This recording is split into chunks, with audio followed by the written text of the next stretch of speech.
من معتقدم اصلا ما درمان نداریم، ما التیام داریم.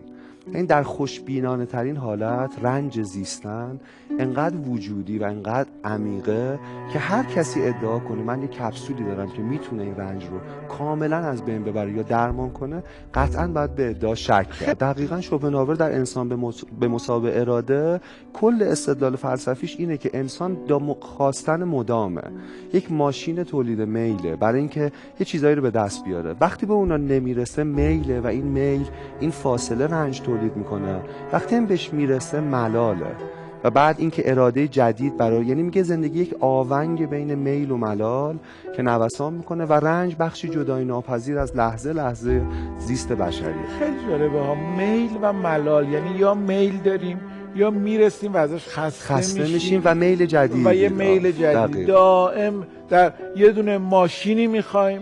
دقیقاً ماشینه رو به دست بیاریم دیگه، برامون این ماشین مهم نیست، خیلی تکراری و یه ماشین جدید دوباره و تمامی نداره. دقیقاً. در البته پیشنهاد شوپنهاور کنترل این میله، میگه این آونگ که نوسان میکنه اپتیموم حالتی که میتونه وایسه در میان است، جایی که میل کم و ملال کم وجود داره. یعنی بتونیم این خواستن رو کنترل. حالا میتونیم بعداً در موردش مفصل این کتاب ویکتور فرانکل هم همین انسان در جستجوی معنا. آره اونم همینه.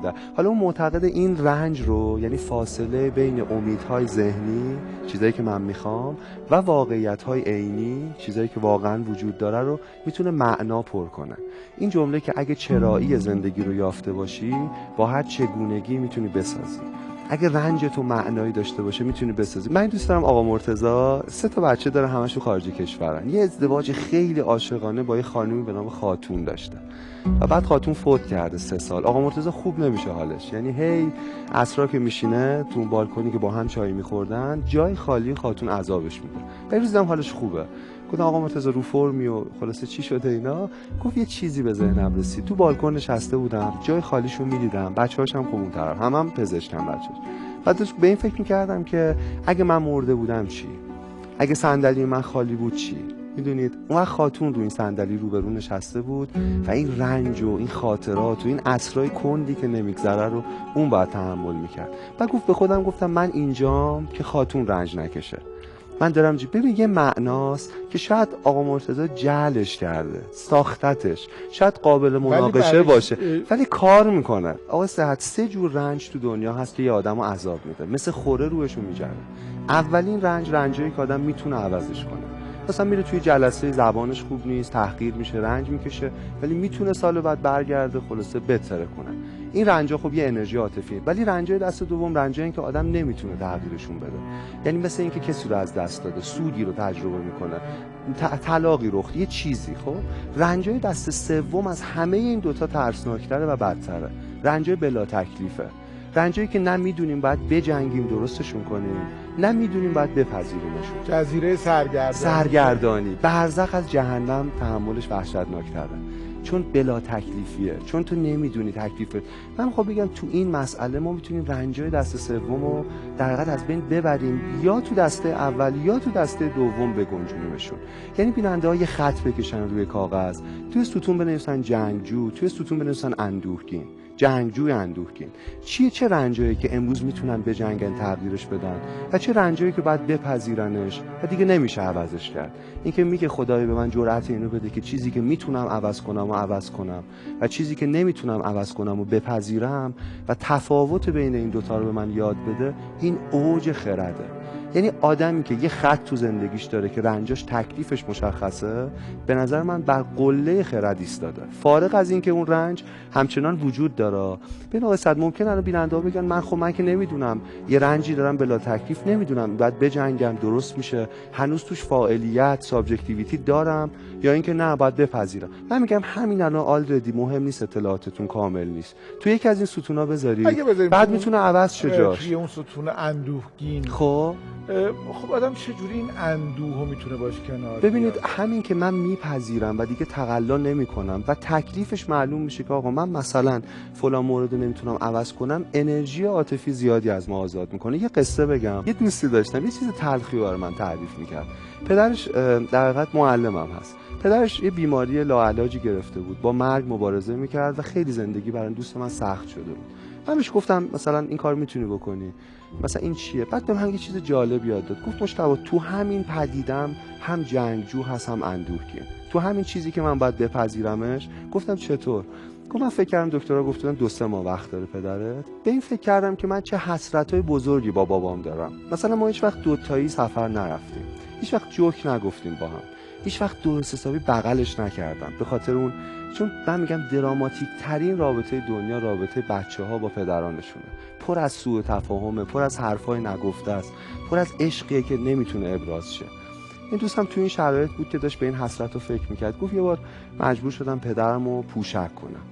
آقا سعد، اگه از من بپرسی سخت ترین کار دنیا چیه، به نظرم اینه که یه مرد یا یه زنی یکی از والدینشو مجبور شه پوشک کنه. یعنی از این رنجبارتر به نظرم نیست. و بعد میگفت پدرم گریه میکرد از غروری که شکسته بود و من از این که دارم از دست، به این فکر کردم که من میتونم این حسرت‌ها رو تا فرصت هست زندگی کنم. یه ذره که حال عمومی باباش بهتر شد، البته هنوز بیمار بود، 2 تایی رفتن شمال. گفت تو ماشین با هم حرف زدیم، چیزایی گفتیم که تا حالا به هم نگفته بودیم. گفت اگه بچه دار شدی اسم بچه تو این بذاری، من دوست دارم. گفت از همه مهمتر بغلش کردم. یعنی یه جایی سفت بعد از همه اون خجالت‌ها یه رو بغلش کردم، کیف کردم. آقا سعد، یه پدیده است که ما باید توش اندوهگین باشیم، از دست رفتن پدری که 3 ماه بیشتر تو خونه ما مهمون نیست، ولی باز تو این هم ما فاعلیت داریم و اونی که این 3 ماهو چطور بگذرونیم. این تکنیک که اسمش تفکیکه، یعنی رنجا رو به 2 دسته تقسیم کنیم، یه امید واقعی تولید میکنه. چون ما تو ستون جنگجو میبینیم چقدر چیزا هست که ما هنوز میتونیم درستش کنیم و چقدر چیزا هست که هنوز ما توش میتونیم هیته عملمونه. یعنی بدون این کار گشودگی، روشن کردن همه چراغای صحنه است. نه خوشبینی نیست به این معنی که نیمه پر لیوان رو ببینیم. این کار دیدن لیوان با همه مختصات و ویژگی‌هاش. این کار اینه که ما گاهی به در بسته انقدر نگاه میکنیم که فراموش میکنیم درهای باز دیگه‌ای هم در صحنه هستن. این کار اینه که ما همه در حقیقت امکانیت‌های موجود در صحنه رو ببینیم. ببینید یه تکنیک ساده است.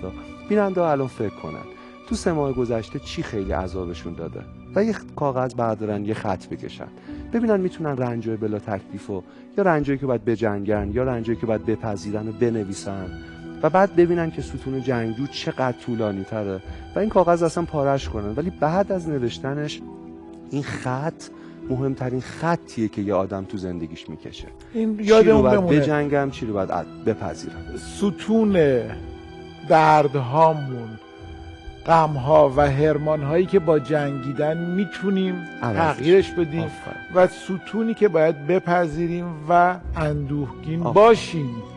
غمگین اگه هستیم باشیم ولی بپذیریمش. با همون مثالی که شما زدید، اگه این در بسته است، خیلی این در دیگه بسته است، ببینیم در دیگه‌ای وجود داره یا نه، و اگر حتی در دیگه‌ای وجود نداره اینجا چه امکاناتی هست. آفرین، دقیق. برای همین یه بار اسم این تکنیک چیه؟ اکت، اکسپتنس، ستون به پذیرفتنه، کامیتمنت، تعهد برای چیزایی که میتونیم عوض کنیم. جنگجوی اندوهگین. اونجا یادتون اول جلسه اومدم یه فیلمی از دیوید فینچر هست 7، مورگان فریمن آخرش چی میگه؟ اون سکانس خیلی تلخی که براد پیت، کوین اسپیسی، مورگان فریمن و خب شلیک میکنه براد پیت، دوربین میره بالا، اینا میشن 3 تا لکه برای اینکه تنهایی اینا نشون بده توی بیابون. بعد مورگان فریمن با اون صدای خشدار شاهکارش میگه، ارنست همینگوی میگه بعضیا میگن دنیا جای خوبیه، ارزش جنگیدن داره، اما من فقط با قسمت دوم این جمله موافقم. دنیا جای بدیه اما ارزش جنگیدن داره.